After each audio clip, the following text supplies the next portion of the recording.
But one instant question that comes to my mind, why this thought came so late in India? We became a democracy, a republic in 1950, and we have such a good constitution, very comprehensive constitution covering so many areas, and everything has been very meticulously laid down. And then if we talk about the legislations relating to elections, we have Representation of People's Act. All these things are there, the constitutional and the legal things. But why this kind of aspect did not come to the mind of the constitution makers that for democracy this transparency has to be there and people have to be informed. This is a very basic thing. So why the country took so long to think on this issue?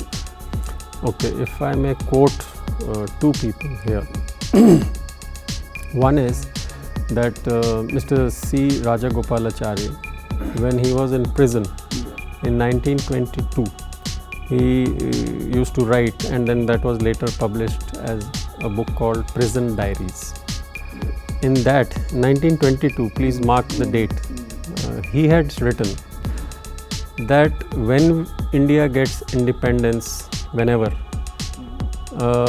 I shudder to think what will happen if the politicians are involved in the type of corruption and money making and criminality as I foresee.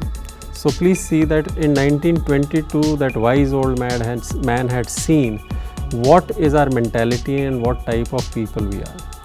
The second thing which I want to quote is Dr. Rajendra Prasad ji. During the Constituent Assembly debates in 1949, he stated, you spoke about the Constitution. Yes. So he says, Constitution is a lifeless thing.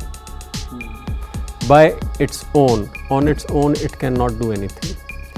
It has to be run by people. And I hope that once India gets independent, the type of people with noble character will man the governments, and then only the Constitution can function. So now you can understand that this thinking, this doubt was existing in the minds of even our forebearers of the democratic system. So there are a lot of problems areas, and as to how this came to such a pass is the fact that because of the winnability thing and all political parties want to come to power, they use all means.